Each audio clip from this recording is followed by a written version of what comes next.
متحدہ عرب امارات اور بحرین کے اسرائیل کو تسلیم کر لینے کی خبر آنے کی دیر تھی کہ ہمارے ہاں کے ایک خاص طبقے نے بھی فوری طور پر اچھل کود شروع کر دی کہ پاکستان کو بھی اب اسرائیل کو تسلیم کر لینا چاہیے۔ ہمارے نادان دوست یہ دانشورانہ دلیل دیتے ہیں کہ جن عربوں کا مسئلہ اسرائیل سے ہے وہ اگر اسرائیل کو تسلیم کرتے ہیں تو ہم پاکستانیوں کو کیا تکلیف ہے کہ ہم اسرائیل سے کٹی رکھیں اور ہمسایوں کے معاملات میں چوتھے محلے سے دخل اندازی کریں۔ دلچسپ بات یہ ہے کہ اپنی اس بودی دلیل کو بڑی ناقابل تسخیر دلیل سمجھتے ہیں۔ لاکھوں میں معاوضہ پانے والے ایک اینکر قوم کو اس کے مالی فوائد کی تفصیل سمجھا رہے تھے اور نہ تسلیم کرنے کے نقصانات بڑے خوفناک بتا کر اپنے ناظرین کو ڈرا رہے تھے۔ ایک ٹی وی اینکر کو اسرائیل کے T V channel i24 news کو انٹرویو دینے کا اعزاز حاصل ہوا ہے۔ بہرحال اس باسی کڑی میں پھر ابال آیا ہے۔ اسرائیل کو تسلیم کرنے کے حق میں بولنے والوں کی تعداد اگرچہ آٹے میں نمک کے برابر ہے، لیکن ان کی چیخ و پکار اور ان کے شور شرابے نے آسمان سر پر اٹھایا ہوا ہے۔ ہماری رائے میں پاکستان کو کیوں اسرائیل کو تسلیم نہیں کرنا چاہیے؟ اسے سیاسی اور مذہبی زاویے سے الگ الگ دیکھنے کی ضرورت ہے۔ قائد اعظم محمد علی جناح رحمۃ اللہ علیہ بانی پاکستان اور بابائے قوم تھے اور پاکستان کے واحد سیاستدان تھے جو غیر متنازع تھے۔ انہوں نے اسرائیل کے قیام پر تبصرہ کرتے ہوئے فرمایا تھا، اسرائیل مغرب کا ناجائز بچہ ہے۔ اسرائیل کے قیام سے کئی سال پہلے انہوں نے یہ بھی فرمایا تھا کہ جب تک ایک بھی مسلمان مرد اور عورت زندہ ہے، اسرائیل کے وجود کا کوئی جواز قابل قبول نہیں۔ پاکستان کے پہلے وزیر اعظم لیاقت علی خان جو قائد اعظم کے دست راست تھے، وہ بحیثیت وزیر اعظم پہلے سرکاری دورے پر امریکہ گئے۔ وہاں یہودیوں نے انہیں ہاتھوں ہاتھ لیا۔ ان کے اعزاز میں ایک شاندار ضیافت کا انتظام کیا گیا۔ اس میں میزبان نے تقریر کرتے ہوئے کہا کہ اگر پاکستان اسرائیل سے تعلقات پیدا کر لے تو پاکستان کو ناقابل یقین مالی فوائد پہنچائے جائیں گے، یعنی پاکستان دن دگنی اور رات چوگنی ترقی کرے گا۔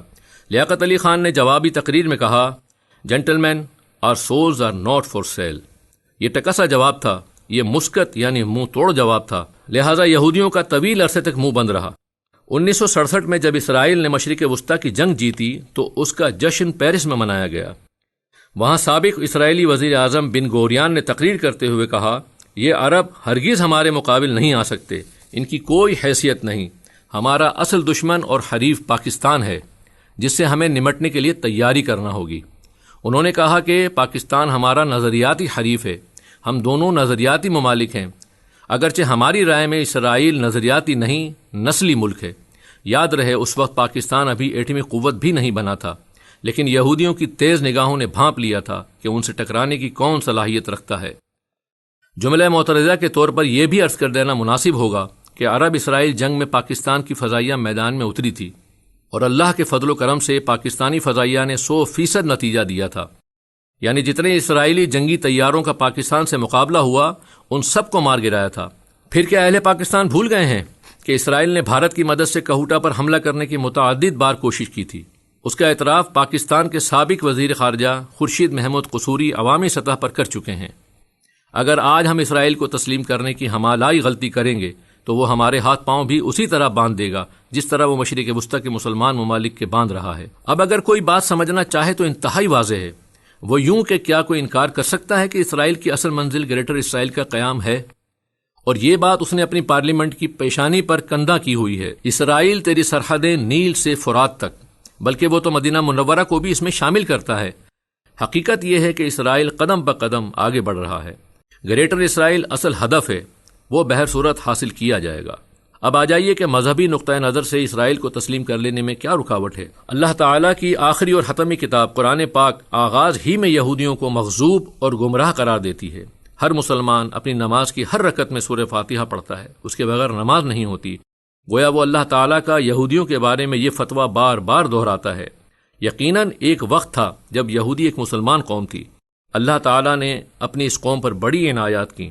اللہ رب العزت نے موسیٰ علیہ السلام کو جو معجزات عطا کیے تھے اس کے تمام تر فوائد بنی اسرائیل کو پہنچے۔ انہیں فرعون کی غلامی سے نجات دلائی، دریا میں پانی کی دیواریں کھڑی کر کے اللہ نے ان کے لیے راستہ بنایا، ان کے لیے من و سلوہ اترا، عصا کی ضرب سے ان کے ہر قبیلے کے لیے پہاڑ سے چشمے جاری ہو گئے، انہیں دھوپ کی شدت سے بچانے کے لیے بادل ان کے سروں پر چلتے رہے، لیکن وہ ہمیشہ بد عہد قوم ثابت ہوئی۔ کبھی بچڑے کو پوجنا شروع کر دیتی اور نت نئے مطالبات کرتی جو اکثر پورے کر دیے جاتے، لیکن انہوں نے وقت آنے پر حضرت موسیٰ علیہ السلام کے حکم پر جہاد کرنے سے انکار کر دیا۔ پھر انہوں نے انبیاء کو قتل کیا، لہٰذا وہ بحیثیت امت معزول کر دیے گئے۔ پھر جب نبی آخر الزماں صلی اللہ علیہ وسلم مبعوث ہوئے تو آپ صلی اللہ علیہ وسلم کی مخالفت جتنی شدت سے یہودیوں نے کی اتنی اہل کتاب میں سے کسی اور نے نہ کی۔ لہذا قرآن پاک کی سورۃ المائدہ کی آیت نمبر 82 میں اللہ تعالیٰ فرماتا ہے، تم دیکھو گے کہ مومنوں کے ساتھ سب سے زیادہ دشمنی کرنے والے یہودی اور مشرک ہیں، اور دوستی کے لحاظ سے مومنوں سے قریب تر ان لوگوں کو پاؤ گے جو کہتے ہیں کہ ہم نصارہ ہیں۔ یہ اس لیے کہ ان میں عالم بھی ہیں اور مشائخ بھی، اور وہ تکبر نہیں کرتے۔ مسلمانوں نے یہودیوں کو بدعہدی کی بنیاد پر پہلے مدینہ اور اس کے انواع و اطراف سے نکالا اور بعد ازاں خیبر سے انہیں نکالا گیا۔ عیسائیوں نے جب بیت المقدس حضرت عمر رضی اللہ عنہ کی وساطت سے مسلمانوں کے حوالے کیا تو یہ شرط رکھنا چاہیے کہ وہ کبھی یہودیوں کے یہاں آنے کی اجازت نہ دیں گے، تو حضرت عمر رضی اللہ عنہ نے اس شرط کو تھوڑا سا نرم کر کے قبول کر لیا کہ یہودی یروشلم کو وزٹ تو کر لیا کریں لیکن وہ کبھی یہاں آباد نہیں ہوں گے۔ مسلمانوں نے پاکستان کو یہ بھی یاد رکھنا ہوگا کہ 3 مقدس ترین مقامات صرف وقت کے مسلمانوں کے لیے ہیں، مکہ، مدینہ اور بیت المقدس۔ یہاں اللہ کے کسی دشمن کا قبضہ مسلمان کسی صورت میں قبول نہیں کریں گے۔ تاریخ میں بیت المقدس پر جب بھی غیروں کا قبضہ ہوا، مسلمان اس قبضے کو چھڑانے کی کوشش کرتے رہے۔ اب اگر پاکستان اسرائیل کو تسلیم کرتا ہے تو ظاہر ہے بیت المقدس پر اس کے قبضے کو بھی تسلیم کرنا پڑے گا۔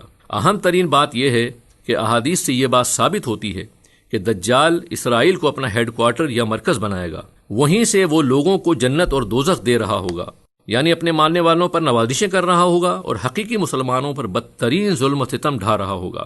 آخری زمانے میں جو جنگیں ہوں گی اس میں حضرت عیسیٰ علیہ السلام کے ہاتھوں جہنم واصل ہوگا، تب وہ لد سے فرار ہونے کی کوشش کرے گا۔ یہ وہ جگہ ہے جہاں اسرائیل نے ایک ایئرپورٹ بنا دیا ہوا ہے۔ کیا ہم اسے تسلیم کر لیں جس سے تا قیامت ہماری موجودہ اور آنے والی نسلوں سے جنگ طے ہے؟ حقیقت یہ ہے کہ جو لوگ اس قسم کے سوالات اٹھا رہے ہیں ان کی سوچ مادہ پرستانہ تو ہے ہی، انتہائی سطحی اور احمقانہ بھی ہے، جو اپنے آج کے لیے دنیا میں بھی اپنے مستقبل کو تباہ کر لیتے ہیں اور آخرت کی شاید ان کو کوئی پرواہ نہیں، گویا چند ٹکوں کی خاطر دنیا اور آخرت دونوں کو تباہ کرنے پر تلے بیٹھے ہیں۔